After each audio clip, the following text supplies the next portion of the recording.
Bonjour et bienvenue dans ce nouvel épisode de Simplement Autiste. Aujourd'hui, je vais parler de diagnostic tardif, mais plus précisément de mon diagnostic tardif, du pourquoi, du comment, du contexte, du avant, du après. Tout ça pour répondre à une question qu'on m'a posée sur TikTok, qui est question sérieuse 1. Lorsque tu vis ainsi depuis toujours, pourquoi vouloir un diagnostic? Alors là, la question, je la trouve vraiment très intéressante, d'autant plus que vivre depuis toujours, ça me semble être une formulation un petit peu maladroite, et on ne peut rarement vivre depuis toujours d'une certaine manière. Il y a une citation que j'aime bien, et les personnes qui retrouvent la citation, je les adore déjà. La seule constante dans la vie, c'est l'inuctabilité du changement. Et ouais, voilà. Je vous laisse chercher, mais en tout cas, moi j'aimais bien. Tout ça pour dire que, il n'y a pas de vivre depuis toujours d'une certaine manière, surtout quand on est autiste et TDAH et 10 et cetera. Je suis en diagnostic tardif. Pour pouvoir poser les choses ainsi, j'ai été diagnostiqué officiellement en janvier 2023, ce qui est extrêmement récent vu qu'on est en octobre 2023, si j'en crois mon calendrier. Depuis toujours, au niveau scolaire, je n'ai jamais eu aucun aménagement. La seule chose qui était connue, c'était mon TDAH, qui était connu depuis l'enfance, mais qui n'avait donné à aucun aménagement, à rien. Je faisais énormément de sport, de la méditation à côté, je gérais comme je pouvais ou je ne gérais pas comme je pouvais. Je pense que c'est peut-être plutôt la seconde solution qui serait la plus juste au regard de mon parcours personnel. Peu importe, la question n'est pas là. Mes 10 n'étaient pas connus. Dyslexie, dysorthographie n'étaient ni connus ni diagnostiqués, qui eux ont été diagnostiqués en 2020, confirmés en 2021. Donc c'est quand même tout à fait récent. Et ça a été amené par un événement en particulier que j'aborde juste après. Enfants et ados, forcément, mes traits autistiques étaient déjà exprimés. Ils le sont depuis toujours, on va dire, visibles depuis que j'ai environ 4 ans. Et encore, mes intérêts spécifiques, les premiers, le prioritaire d'ailleurs, qui m'amène à retourner étudier les sciences, je l'ai depuis que j'ai environ 4 ans. Ayant eu mon premier microscope à 5 ans, qui est d'ailleurs toujours sur mon bureau et toujours en état de fonctionner. Heu, Peu importe, mais il n'y a pas depuis toujours, je vis de cette manière-là depuis pas très longtemps, de ma vie d'adulte, pseudo-responsable. La gérer et encore, je trouve que c'est un très grand mot qui n'est pas forcément adapté. Gérer, ça a l'air d'être ultra responsable comme terme et autant je vais l'être sur certaines choses, mais la plupart du temps, je suis pas très, très responsable ou en tout cas quand je ne m'occupe que de moi. Ouais, paye ton TDAH. Hem, donc comment c'était enfant ou ado? Bah, la plupart du temps, c'était pas. J'ai passé mon enfance, quasiment tout seul, mon adolescence entre le sport et ça dépendait de quelle période de l'adolescence, mais majoritairement seul, perdu dans mes intérêts spécifiques, perdu dans tout ça et c'est pour ça que j'ai été interpellé par: «Lorsque tu vis ainsi depuis toujours».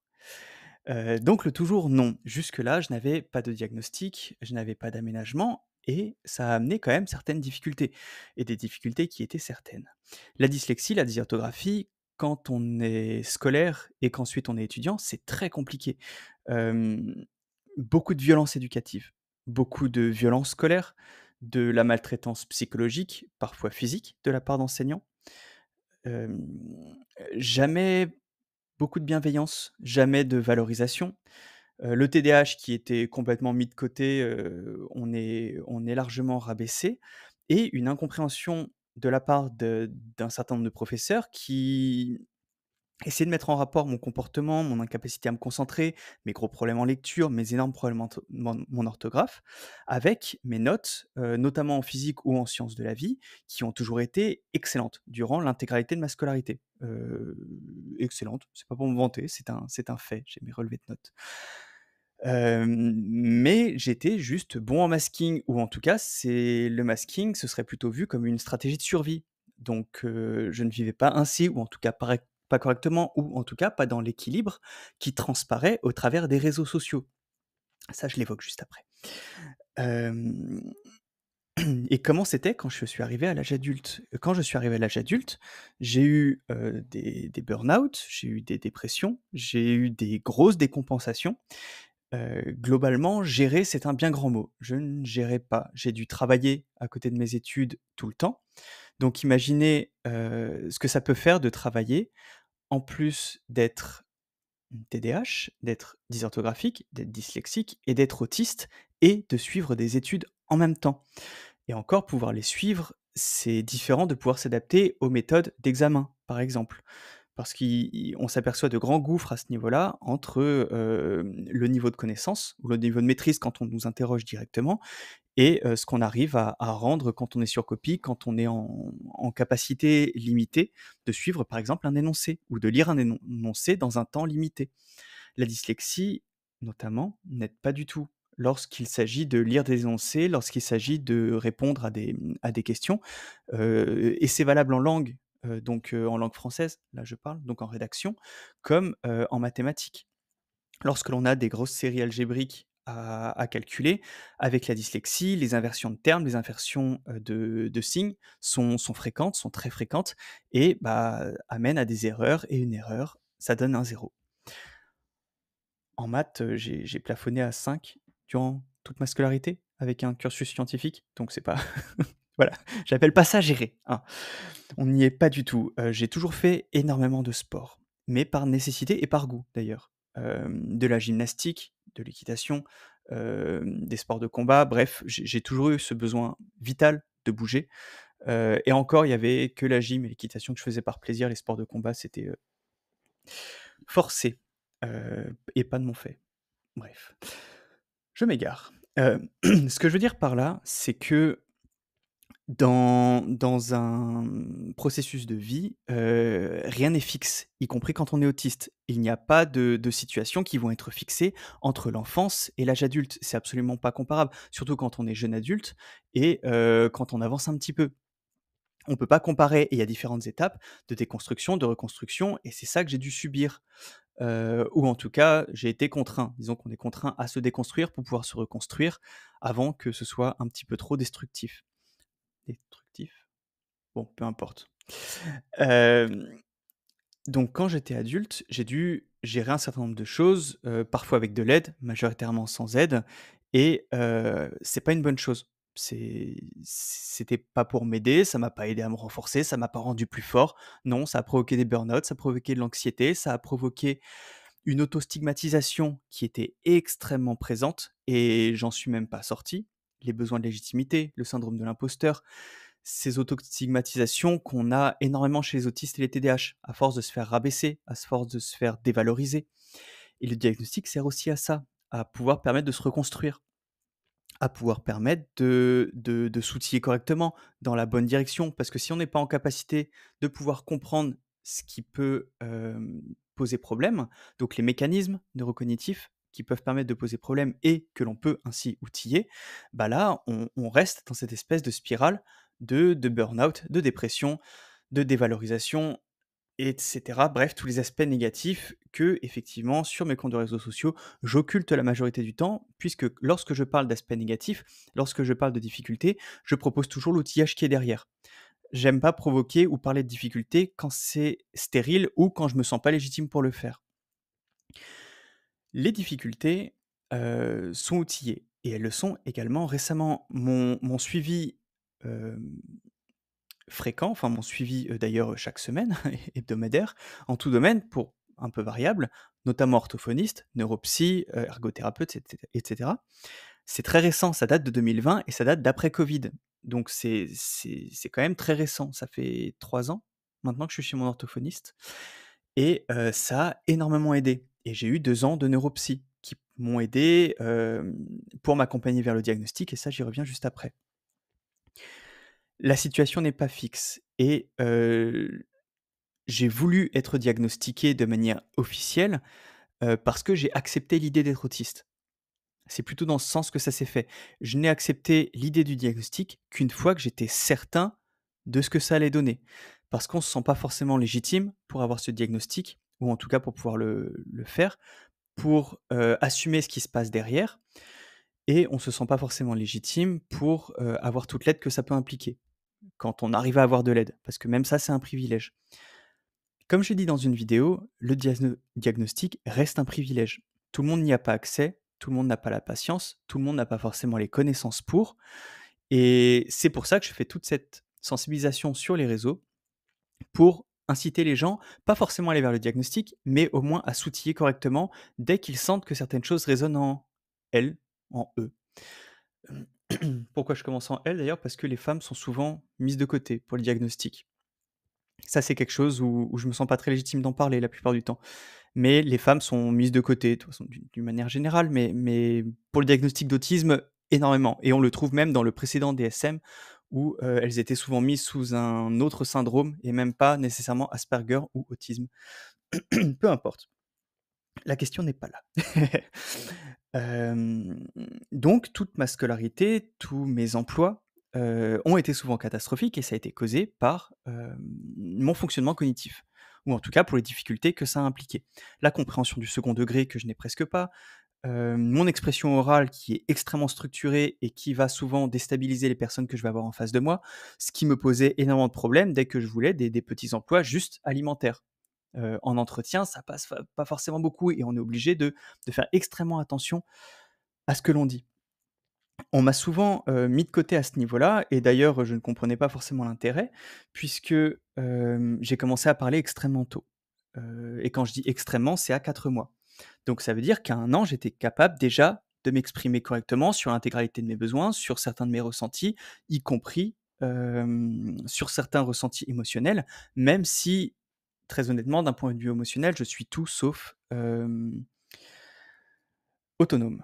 J'ai encore besoin d'appui à ce niveau-là pour m'expliquer comment ça fonctionne, pour m'expliquer la sémantique et ça a été aussi un intérêt du diagnostic. J'y reviens après. Je n'ai eu aucun aménagement, j'ai souvent été considéré comme trop intelligent, dans le sens où, trop débrouillard.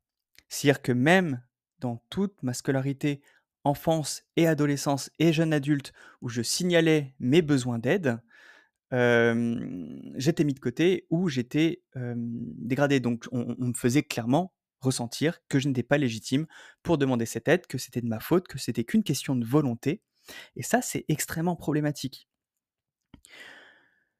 Et il y a eu un événement en particulier parce qu'avant, avant ça, j'ai fait 2 énormes décompressions. Un que, avec le recul, j'identifie comme un burn-out autistique et un deuxième comme un énorme burn-out. Le problème, c'est que j'ai une capacité naturelle de récupération qui est importante et une résistance à la fatigue qui est extrêmement importante et donc j'ai tendance à me remettre physiquement, et je dis bien physiquement, assez rapidement de ces grosses difficultés. C'est moins le cas avec certains événements récents, mais c'est quelque chose qui fait partie de moi. J'ai naturellement la patate. Comme je dis assez souvent, pour les personnes qui ont la référence, j'ai souvent considéré que mon niveau d'énergie était à peu près similaire à, la source d'énergie du Tardis. Les personnes qui ont la référence, je vous aime déjà. Bref, maintenant je vais arriver dans le point qui est un petit peu inconfortable, mais qui est beaucoup plus récent. Et j'en arrive au diagnostic, en tout cas ce qui l'a précédé dans son contexte beaucoup plus immédiat. Au moment du Covid, j'ai eu la malchance d'être contaminé juste avant le premier confinement et je me souviens même de ce petit vieux qui toussait dans la file d'attente du magasin de bricolage.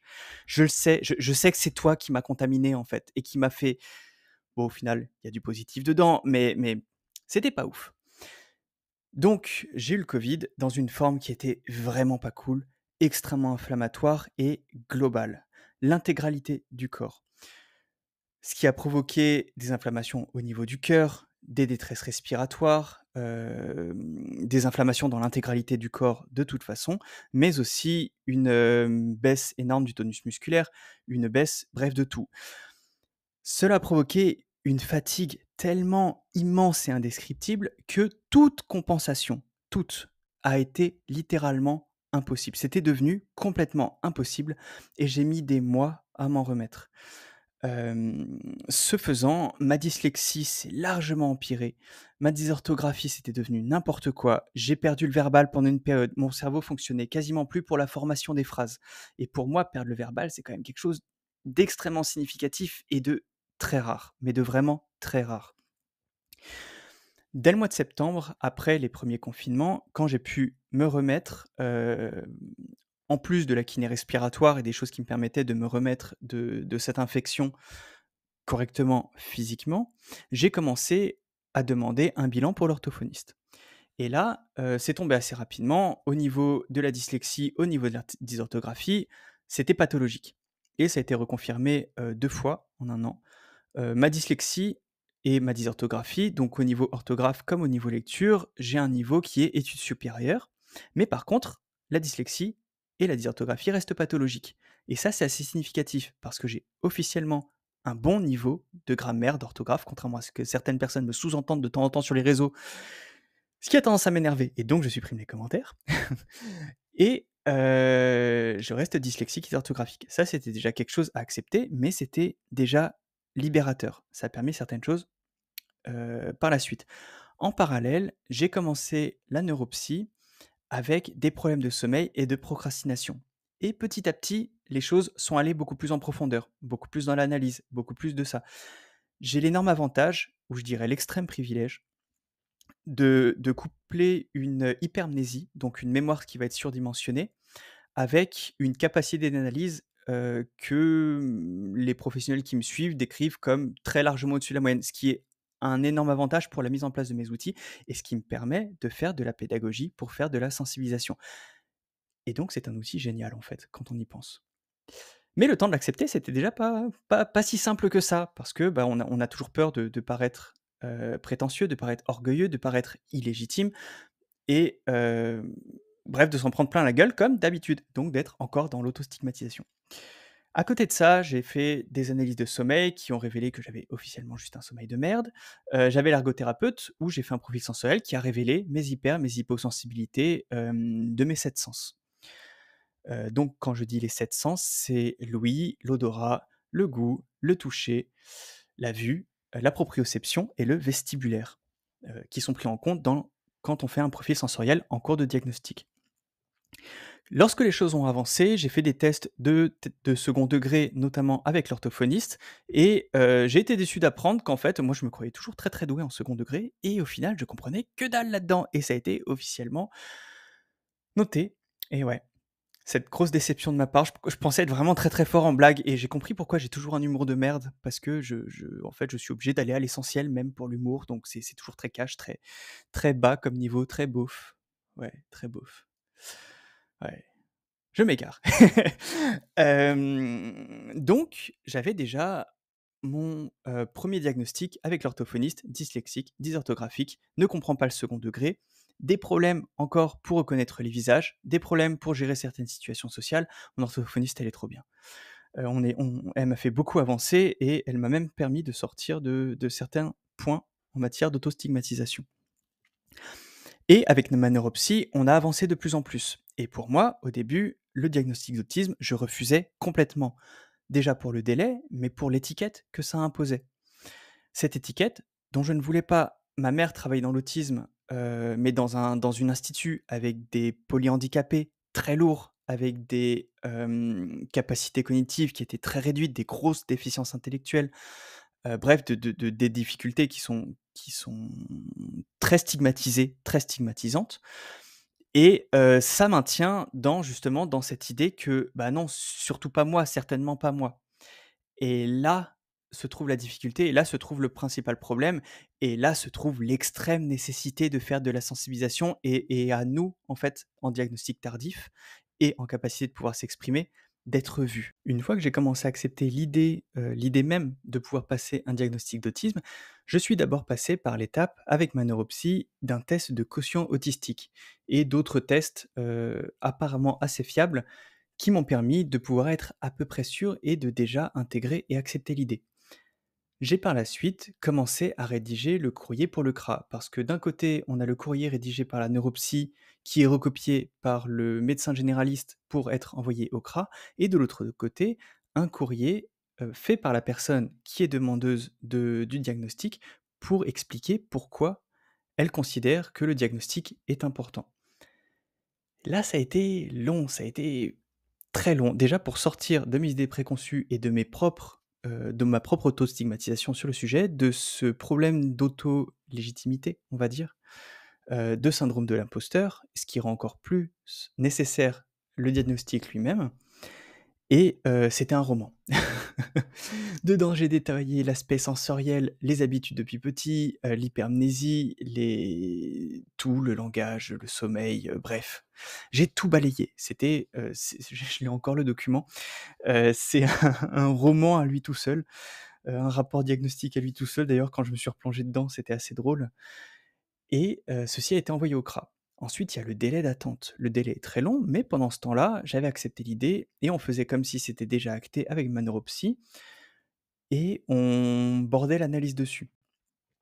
On mettait l'outillage, j'ai commencé à acquérir mon casque avec réduction active de bruit, qui m'a littéralement changé la vie. Plus encore que les bouchons et plus efficace encore qu'un simple casque, audio que j'utilise, d'ailleurs celui qu'on voit souvent sur les vidéos. C'est aussi passé par la couverture lestée, c'est passé par, tout un tas de processus pour me permettre d'accepter le fait que je me repère mal dans le temps, d'être beaucoup plus pédagogue face, à mon incompréhension du second degré, donc pour pouvoir l'expliquer et poser des questions, en tout cas en me sentant légitime pour poser des questions à ce sujet-là. Et bref, j'ai commencé à m'outiller et j'ai commencé surtout à en parler sur les réseaux. Ça coïncide à peu près avec le début de mon compte, Simplement Autiste. Avant ça, je me sentais pas trop légitime et quand j'ai commencé à doucement en parler, j'étais largement incité à le faire, plus en détail et mes premières vidéos retracent mon parcours diagnostique et ce qui m'a amené jusqu'au diagnostic lui-même, les analyses, les études que je fais sur ce sujet-là, peu importe. Et donc non, je ne vis pas ainsi depuis toujours. Mon diagnostic est, récent, il est très récent. Le diagnostic a été nécessaire, pas que pour, le statut de la RQTH, donc la reconnaissance de qualité de travailleur handicapé, pas uniquement pour mes aménagements à l'université, donc pour ma reprise d'études, en sciences de la vie d'ailleurs et ça a été, je dirais une libération. On se sent légitime à ce moment-là, avec ce parcours que j'ai eu, d'abord tous les bilans, d'abord tous les diagnostics et ensuite le diagnostic final d'autisme. On se sent beaucoup plus légitime à ce moment-là, pour en parler, pour pouvoir le vivre, pour pouvoir s'analyser, pour pouvoir s'outiller et pour pouvoir accepter l'idée même des crises. Un shutdown ou un meltdown, lorsque l'on n'est pas diagnostiqué, lorsque l'on ne sait pas qu'on est autiste et même ça comprend aussi les autres diagnostics, pouvoir s'outiller pour pouvoir réagir à ce moment-là, pour pouvoir, faire de la pédagogie, pour exprimer des besoins qui ont une véritable réalité, c'est très difficile. Déjà avec un diagnostic, c'est pas toujours facile d'accepter, quand une crise s'impose à nous, parce que les crises, bah, on est les premiers à les subir. Mais ça nous permet au moins de pouvoir mettre en place, entre guillemets, «un protocole» qui peut être valable dans la majorité des cas ou accepter le fait que la crise arrive.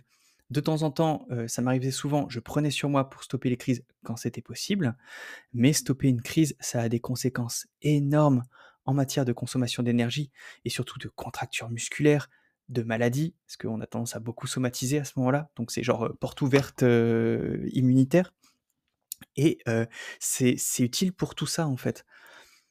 Jusque-là, avant mon diagnostic, j'avançais en masquant, j'avançais en compensant, en me basant uniquement sur mes capacités cognitives et c'est une énorme erreur parce que ça voulait dire que j'ai une grosse partie de mes capacités cognitives qui sont allouées uniquement au fait de compenser et pas simplement à pouvoir m'outiller et à jouer le rôle de capacités cognitives qui peuvent me permettre de mieux analyser, de mieux repérer, de mieux observer et surtout de mieux me reposer. Histoire d'éviter d'utiliser trop d'énergie, ce qui est pas toujours possible, quand on est malade et qu'on masque en plus, ça devient invivable et au-delà de tout ça, au-delà du diagnostic, au-delà du parcours qui m'a amené jusque-là et même du parcours de vie tout simplement qui a entouré un petit peu cette absence de diagnostic, qui était tout sauf, fou, hein, contrairement à ce qu'on pourrait percevoir de l'extérieur, même s'il faut qu'effectivement que j'essaye d'accepter une certaine réalité sur mon parcours et surtout sur mon CV. Hem, mais jusque-là, ça ne m'avait pas trop aidé. J'ai l'impression non, que m'est plutôt desservi. D'ailleurs, en parlant de ça, il faut savoir, petite parenthèse, que la première fois que j'ai reçu une valorisation réelle, une vraie valorisation, c'était il y a 2 ans chez l'orthophoniste. Il y a 2 ans et je suis adulte. Aucune valorisation. Durant l'enfance, durant l'adolescence, durant, la fin d'adolescence, donc c'est aucune valorisation et ça forcément ça joue énormément donc non, je ne vivais pas forcément bien. On s'habitue, on est plutôt habitué à échouer que réussir d'ailleurs, on banalise ce genre de choses. Mais ce parcours diagnostic est à voir dans son ensemble, pas au diagnostic lui-même, mais à tout ce qui a précédé, tous les bilans, le suivi, la mise en place des outils, la mise en place de l'acceptation de soi et surtout de l'acceptation de nos possibilités d'erreur. Parce que quand on est dyslexique et désorthographique, c'est plutôt le problème d'accepter, l'idée de se tromper, l'idée de faire des erreurs que, la dyslexie elle-même, elle sera toujours là. Je peux apprendre à lire plus lentement, je peux apprendre à me relire avec certains, petits outils, mais bah, quand les lettres se mélangent, elles se mélangent, quoi. C'est comme pour l'autisme. Quand, on a une sensibilité sensorielle, bah, on peut prendre sur nous quand on est adulte et qu'on veut pas le montrer, ce qui n'est pas malin parce que, bah, ça nous coûte super cher. Mais par contre, à un moment donné, il faut quand même qu'on l'accepte et qu'on s'outille pour ça. Et le diagnostic est une bonne étape, en tout cas à mon sens, pour ça. Quand on n'a pas la possibilité, quand on n'a pas ce privilège, on peut passer par tout un processus, d'autodiagnostic et outillé quand même. Mais ça passe déjà par une grosse procédure de déconstruction, d'analyse de soi et de reconstruction de soi. Quand j'ai commencé la neuropsy, elle m'avait posé une question qui était: «Faites-vous preuve de bienveillance vis-à-vis de vous-même?» et j'ai explosé de rire. Dans ma dernière séance, je lui ai représenté cette question qu'elle m'avait posée au début et je lui ai dit que maintenant au moins, bah, j'essaye et c'est déjà un énorme progrès en soi et je suis très, très fier de moi sur ce point-là. Maintenant, je passe justement sur ce que l'on voit sur les réseaux sociaux. Il faut garder à l'esprit que ce sont les réseaux sociaux. Vous ne le voyez pas quand je suis malade, quand je souffre à mort et que je garde quand même le sourire. Parce que rien n'est moins fiable que le sourire d'un autiste, sauf à certains moments où je peux pas cacher ma joie. De toute façon, je peux pas cacher mes émotions. Mais rappelez-vous ça, c'est un réseau social. Je suis dans un contexte encadré, je filme toujours de la même manière, je tourne mes vidéos toujours de la même manière et même si on commence à voir sur mes vidéos en ce moment qu'en ce moment je suis vraiment très fatigué et que la semaine dernière j'étais vraiment malade, hem, les gens semblent pas le voir mais je m'en aperçois dans le rythme de mes mots, dans la formation de mes phrases et ça reste un réseau social. Je montre ce que je veux et je ne veux pas montrer des crises, je ne veux pas montrer des moments de grosses difficultés, je ne veux rien montrer de ce qui peut provoquer, volontairement ou pas de la part de la personne, de l'apitoiement. Je suis ultra allergique au fait que parfois les émotions peuvent largement surpasser, la pensée logique. Chez moi, ça ne fonctionne pas. Ma logique va toujours surpasser, l'émotion, ce qui est pratique dans certaines situations extrêmement difficiles, ce qui est très problématique pour les relâchements, émotionnels. Parce que quand c'est bloqué, bah, ça provoque plus de problèmes qu'autre chose. Mais le comprendre, ça a été fait par le diagnostic lui-même. Lorsque j'ai fait tout mon parcours diagnostique, il y a eu énormément de bilans. Un diagnostic, contrairement à ce que parfois on peut lire ou voir dans certaines vidéos, c'est quelque chose qui est long, quelque chose qui est éprouvant, quelque chose qui est épuisant et donc on a ensuite certains détails. Ma reconnaissance des visages, mes habilités sociales, mes capacités en matière d'émotion, en reconnaissance des émotions ou en connaissance de la sémantique des émotions, hem le fait que je ne peux pas me débrouiller seul en entretien et entretien d'embauche, entretien de master et tout ça, je suis incapable, je suis pas du tout autonome là-dedans, sauf que j'ai toujours dû me débrouiller là-dedans. Enfin me débrouiller, c'est un bien grand mot parce que la plupart du temps, c'était catastrophique. Tout ça pour dire que, lorsque tu vis toujours, depuis toujours ainsi, donc de cette manière qui semble bien aller, si je continue la phrase ou en tout cas si je l'interprète dans ce sens-là, pourquoi vouloir un diagnostic? C'est plutôt bah, en fait, c'était catastrophique avant. Le diagnostic est toujours amené, ou en tout cas le pré-diagnostic, par d'énormes difficultés. Burn-out, dépression, problème encore plus grave, là encore, décompensation énorme qui a été provoquée par une infection.